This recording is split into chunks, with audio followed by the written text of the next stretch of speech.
اعوذ باللہ من الشیطان الرجیم بسم اللہ الرحمن الرحیم۔ اب جو آیت آ رہی ہے اس حصے کی وہ یہ ہے، بہت عظیم آیت اس پہلو سے ہے کہ اسی سے استدلال کیا حضرت عمر نے رضی اللہ تعالیٰ عنہ ہماری تاریخ کے ایک بہت اہم موقع پر، جبکہ خاصا اختلاف بھی اس میں پیدا ہو گیا تھا۔ پہلے وہ موقع سمجھ لیجئے جب حضرت عمر کے دور خلافت میں عراق فتح ہو گیا، شام فتح ہو گیا، ایران فتح ہو گیا، مصر فتح ہو گیا، تو ایک فرٹائل کریسنٹ کہلاتا ہے مڈل ایسٹ کا، بہت زرخیز علاقہ، درمیان میں تو اگرچہ عراق کے اور شام کے ایک بڑا صحرا ہے لیکن ایک کریسنٹ پاتا ہے، یوں بہت فرٹائل ایریا۔ اب یہ جو مجاہدین تھے، صحابہ کرام کتنے تھے؟ چند ہزار۔ ان کی طرف سے مطالبہ ہوا کہ یہ ساری زمینیں یہ مال غنیمت ہے، 1/5 رکھیے بیت المال کے لیے، 4/5 ہمارے اندر تقسیم کر دی۔ اگر ایسا ہو جاتا تو تاریخ انسانی کی عظیم ترین جاگیرداری پیدا ہو جاتی، پورا ملک تقسیم ہو جاتا چند ہزار صحابہ کے اندر۔ اس سے بھی آگے بڑھ کر اس میں امپلائڈ یہ بھی تھا کہ ان ملکوں کی تمام آبادی ہماری غلام ہے، تقسیم کر دیجئے انہیں۔ مال غنیمت میں جو غلام آتے تھے وہ تقسیم ہوتے تھے کہ نہیں؟ لونڈیاں آتی تھی تو غنیمت تقسیم ہوتی تھی کہ نہیں؟ یہ اتنا بڑا مسئلہ تھا، حضرت عمر رضی اللہ تعالیٰ عنہ نے اس پر غور کیا، اور ان کی رائے یہ ہوئی کہ یہ جو مال ہے یہ مال فے شمار ہوگا، مال غنیمت نہیں۔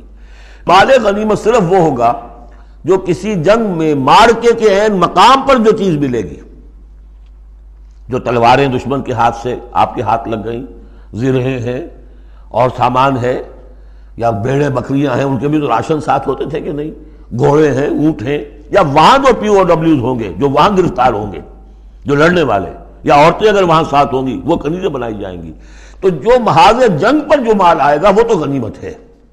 لیکن پورا ملک، اب جنگ تو ایک ہوئی ہے، نہابند کی جنگ ہوئی ہے یا فلاں کسی اور کی جنگ ہوئی ہے، تو اس کے نتیجے میں تم پورا کا پورا ملک جو ہے کسی کے قبضے میں آ گیا۔ ساری حکومت جو تھی ابراہیم لودھی کی، پانی پت کی جنگ کے اندر وہ ہارا اور ساری حکومت جو ہے وہ اب بابر کی ہو گئی۔ تو اگر اس طرح کا کوئی معاملہ اس وقت سمجھا جاتا تو اب سارے کے سارے لوگ غلام اور ان کی عورتیں کنیزیں، جو چاہیں کریں وہ۔ اب اس پر جب حضرت عمر کی یہ رائے ہوئی، اور اس کے لیے دلیل یہ لائے تھے کہ انہوں نے فرمایا کہ یہ جو فے کا حکم چلا آ رہا ہے، اس میں ایک تو فرمایا گیا ما افاء اللہ علی رسولہ من اہل القری فللہ وللرسول ولذی القربی والیتامی والمساکین وابن السبیل۔ اگلی آیت میں فرمایا للفقراء المہاجرین الذین اخرجوا من دیارہم واموالہم۔ اسی کے ساتھ جوڑا انہوں نے اس آیت کو والذین جاؤوا من بعدہم، جو اور بعد میں آئیں گے۔ اب یہ ظاہر بات ہے کہ یہ آج تو جتنے چند ہزار مسلمان تھے انہوں نے فتح کر لیا، اب اتنی بڑی امت ہے جو مسلمان بعد میں آئیں گے، اس کا مطلب ان کا تو کوئی حصہ رہا ہی نہیں۔ یہ بیت المال کی ملکیت قرار پائیں گی ساری زمینیں، تاکہ یہ امت مسلمہ کی ایک کلیکٹیو ملکیت ہو، collective ownership of the whole مسلم امہ، تاکہ اس سے جو بیت المال کے اندر خراج آئے گا، اس خراج سے تمام مسلمانوں کی بہبود، اور یہ کہ اللہ کے دین کی آگے نشر و اشاعت، اس کا ایک مکمل نظام، اور جو ہماری حدیں ہیں تو سرحدوں کے اوپر جو ہے فوجی پہرا، اس کے لیے باقاعدہ فوج رکھنا، اس کے لیے مسلسل جو ہے آمدنی چاہیے، اس سب کے لیے حضرت عمر نے کہا کہ یہ مال فے قرار پائے گا ان لوگوں کے اس آیت کی روح سے، کہ اس میں حق صرف انہی کا نہیں ہے کہ جو اس وقت ہیں، والذین جاؤوا من بعدہم، وہ جو لوگ ان کے بعد آئیں گے ان کا بھی اس کے اندر حق ہے۔ اس آیت سے انہوں نے استدلال کیا رضی اللہ تعالی عنہ۔ اور یہ بھی میں آپ کو بتا دوں کہ صحابہ میں سے بڑے اہم صحابہ نے حضرت عمر سے اختلاف کیا، ان کا نہیں یہ مال غنیمت ہے، تقسیم کیجیے۔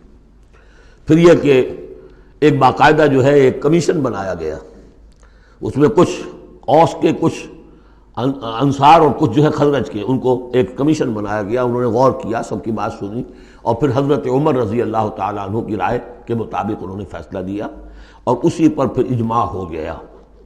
اور اس سے اب مسلمان ممالک کے اندر جو اراضی ہیں ان کی دو مستقل قسمیں بن گئی ہیں، ایک اراضی عشری، ایک اراضی خراجی۔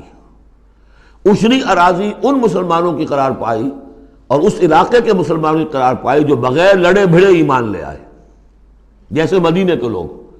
حضور نے مدینے کو فتح تو نہیں کیا بلکہ وہ تو خود لے کر آئے حضور کو، تو وہاں کی زمینیں انہی کے قبضے میں رہیں.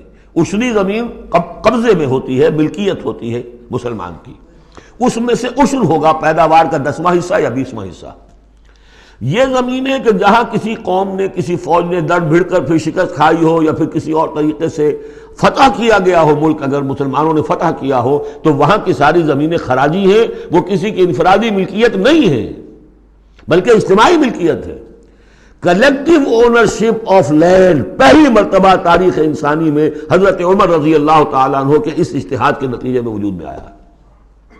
کلیکٹیو اونرشپ آف لینڈ کہ یہ کسی کی انفرادی ملکیت نہیں ہے. جو ملک بھی فتح کیا گیا ہے بزور شمشیر طاقت کے ساتھ، اس کی زمینیں خراجی ہیں، عشری نہیں ہیں، یعنی وہ مسلمانوں کی اجتماعی ملکیت ہے، انفرادی نہیں ہے. اب مسلمان ہو چاہے تو وہاں پر چاہے وہ مجوسی تھے یا ہندو ہو کوئی ہو، وہ کاشت کریں گے لیکن اس میں سے خراج جائے گا سیدھا بیت المال میں. کوئی اس میں بیچ میں نہ زمیندار ہے اور نہ کوئی جاگیردار ہے. اس زمین کو کہتے ہیں خراجی زمین. اور پچھلی صدی تک تقریباً اس پر اجماع تھا کہ ہندوستان کی ساری زمینیں خراجی ہیں، یہاں کوئی عشری زمین نہیں ہے، کوئی زمین ملکیت ہی نہیں ہے، کسی کی ملکیت نہیں ہے، سب یہ مسلمانوں کی اجتماعی ملکیت ہے. چنانچہ قاضی صلاح اللہ پانی پتی رحمۃ اللہ علیہ پچھلی صدی کے بڑے عظیم مفسر، محدث، بہت بڑے صوفی، بہت بڑے مفتی، ان کی تفسیر جو ہے تفسیر مظہری، وہ انہوں نے اپنے مرشد کے نام پر لکھی خود ہے لیکن نام تفسیر صلاحی نہیں رکھا، تفسیر مظہری اپنے استاد کے نام سے منسوب کیا. تو اس تفسیر کے لکھنے والے شخص نے جو رسالہ لکھا ہے مالا بدہ منہ، وہ فقہ کا ایک بہت ہی ابتدائی سا رسالہ ہے اور ہمارے سارے عربی مدارس میں وہ پڑھایا جاتا ہے. وہ فقہ کی تعلیم جو ہر مسلمان کو معلوم ہونی چاہیے، مالا بدہ منہ. اس میں صاف لکھا ہے ہندوستان میں کوئی زمین عشری ہے ہی نہیں، لہذا میں عشر کے مسائل اس میں لکھتا ہی نہیں. خام خواہ طلبہ کے دلوں پر بوجھ پڑے، کیا ضرورت ہے جبکہ یہاں اس کی اپلیکیشن ہی نہیں ہے. ہندوستان میں کوئی زمین جو ہے عشری نہیں، سب خراجی ہے. خراجی ہے تو اس کا نتیجہ کیا نکلتا ہے کہ بالکل نیا بندوبست اراضی ہو سکتا ہے، ان جاگیرداروں سے زمین واپس لی جا سکتی، ملکیت ہی نہیں ہے ان کی. یہ تو یہ کہ کبھی کسی شہنشاہ نے دے دی یا انگریزوں نے دے دی، کسی اور نے دے دی، ان کی ملکیت نہیں ہے. یہ ہے خراجی زمینیں خراجی رہیں گی. تو یہ بہت اہم مسئلہ ہے اور اس کا تعلق اس آیت سے. والذین جاؤوا من بعدہم یقولون ربنا اغفر لنا ولاخواننا الذین سبقونا بالایمان، وہ یہ کہتے ہیں پروردگار ہمیں بھی بخش دے اور ہمارے ان بھائیوں کو بھی بخش دے جو ایمان میں ہم سے سبقت لے گئے، ہم سے پہلے تھے. ولا تجعل فی قلوبنا، اور ہمارے دلوں میں مت پیدا کر غلن، کوئی بھی کدورت، کوئی بھی بیر، للذین آمنوا، ان لوگوں کے لیے جو صاحب ایمان ہو. ربنا انک رؤوف الرحیم، پروردگار تو رؤوف ہے اور رحیم ہے. صدق اللہ العظیم.